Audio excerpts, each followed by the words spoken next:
என் அன்பார்ந்தவர்களே, December almost கிட்ட வந்தாச்சு. இன்னொரு 10 நாளில் காலி ஆகிடும். ஜனவரி மாதம் போகிறதே தெரியாது. பிப்ரவரி மாதம் ப்ராக்டிகல்ஸ் ஆரம்பிச்சிருவாங்க, மெயின் எக்ஸாமே ஆரம்பிச்சிருவாங்க. மார்ச் வேலைக்கு எல்லாம் ஓவர். மே மாதம் ரிசல்ட் வந்ததுன்னா ஜூன் மாதம் காலேஜ் ஏறி இறங்கணும், பள்ளிக்கூடமாக ஏறி இறங்கணும். Time is running very, very fast. I want the parents and the students of 10th and plus 2 to listen to this video very, very clearly. ஏன்னா இன்றைக்கி எல்லாருடைய விருப்பமாக என்னென்னா நல்ல காலேஜ் சேர்க்க மாட்டோமா, ஒரு 11th நல்ல குரூப் கிடைக்காதா, அவ்வளோதான். 5 விஷயம். இந்த 5 விஷயம் இல்லைன்னா இந்த மெடிக்கல் காலேஜ் சேர்றது, இன்ஜினியரிங் காலேஜ் சேர்றது அதெல்லாம் மறந்துடுங்க. ரொம்ப யதார்த்தமாக நான் பேசுகிறேன். சென்னையை பொறுத்த வரையில், தமிழ்நாடை பொறுத்த வரையில் அதிக மழை, சில இடங்களில் வரலாறு காணாத அளவில் மழை. பல பள்ளிக்கூடங்கள் ரெயின் காரணமாக மூடிட்டாங்க. நியாயம்தான். we don't want children to take risk. ஆனால் இந்த மழையை பற்றியோ இல்லை எதனா பிரச்சனை பற்றியோ விழாவரியாக ஆன்சர் பேப்பரில் எழுதினா ஒரு வேலைக்கும் ஆகாது, மார்க்கு தான். அப்போ என்ன செய்யணும் அப்படின்னா, இந்த 5 பாயிண்ட்டை ஒவ்வொரு 10th ஸ்டாண்டர்ட் ஸ்டூடெண்ட்டும் ஒவ்வொரு +2 ஸ்டூடெண்ட்டும் உட்காந்து பாருங்கள். பெற்றோர்கள் அட்லீஸ்ட் நீங்கள் புரிஞ்சுக்கோங்க, எடுத்து சொல்லுங்கள். ரொம்ப சிம்பிளாக தமிழ்லேயே சொல்கிறேன். 1 டேலண்ட், ஆற்றல்னு சொல்லுவாங்க. எல்லா குழந்தைகளுக்கும் ஆற்றல் இருக்குது.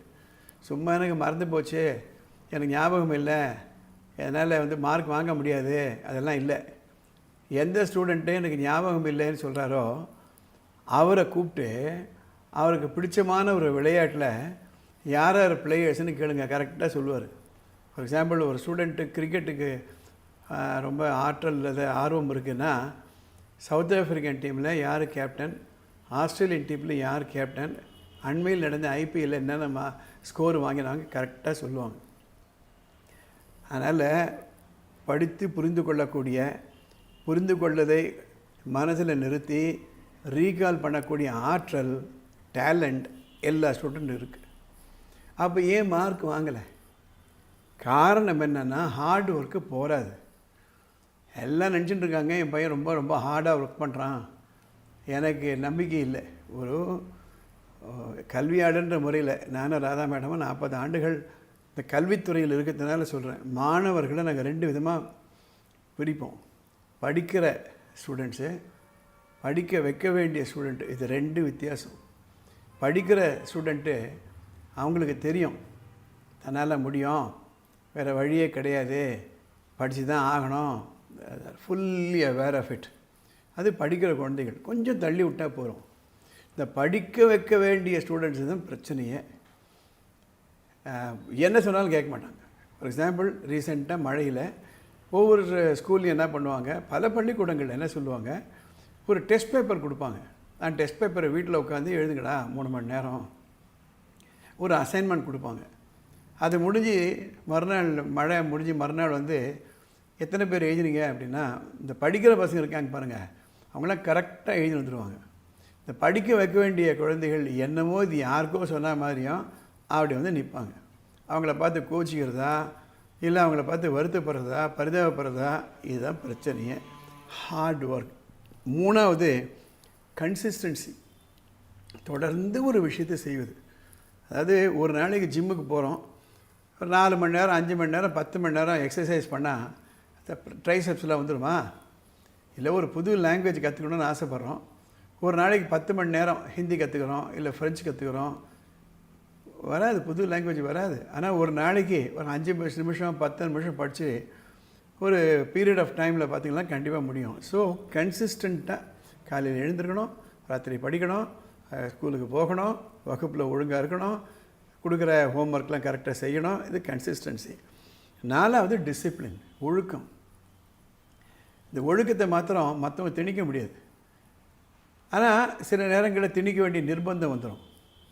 இப்போது ஒரு 10 வருஷத்துக்கு முன்னாடி சில பள்ளிக்கூடங்கள் இருந்தன. நாமக்கல், அது மாதிரி திருச்செங்கோடு என்ற இடத்துல எல்லாம் அங்கே அந்த பள்ளிக்கூடத்தில் கொண்டு போயிட்டு 11th ஸ்டாண்டர்ட்லேயோ 10th குழந்தைகளை சேர்த்து வச்சோம்னா படிக்க வச்சுருவாங்க. காலையில் எழுப்பி விட்ருவாங்க.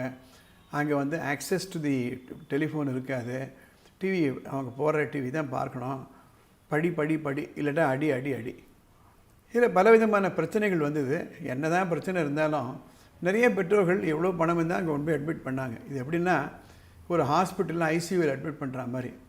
ஹாஸ்பிட்டலில் ஐசியூவில் அட்மிட் பண்ணியாச்சுன்னா அவங்க கொடுக்குற டயட்டு தான், வீட்டு சாப்பாடுலாம் கொடுக்க மாட்டாங்க. அதை மானிட்டர் பண்ணிகிட்டே இருப்பாங்க. பிபி எவ்வளோ இருக்குது, பல்ஸ் எவ்வளோ இருக்குது, இதெல்லாம் பண்ணிகிட்டே இருப்பாங்க.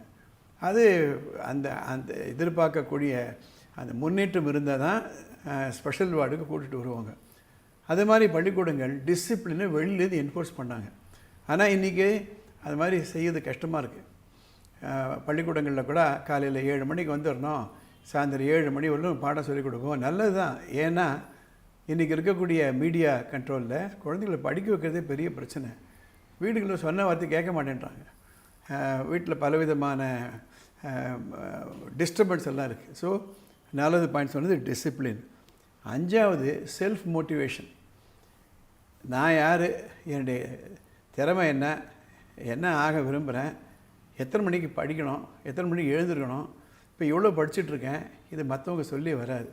இந்த 5 இல்லைன்னா மறந்துடுங்க. நான் மறுபடியும் சொல்கிறேன், இன்னும் 60 நாளில் எல்லாம் ஓவர், எல்லாமே ஓவர். முக்கியமாக இந்த வீடியோ யார் திரும்ப பார்ப்பாங்க, இந்த வீடியோவில் இருக்கக்கூடிய அந்த ஐடியாஸை யார் இம்ப்ளிமெண்ட் பண்ணுவாங்கன்னா கண்டிப்பாக நிறைய படிக்கக்கூடிய குழந்தைகள், நிறைய மார்க் வாங்கக்கூடிய குழந்தைகளுடைய பேரண்ட்ஸ் பார்த்துருவாங்க.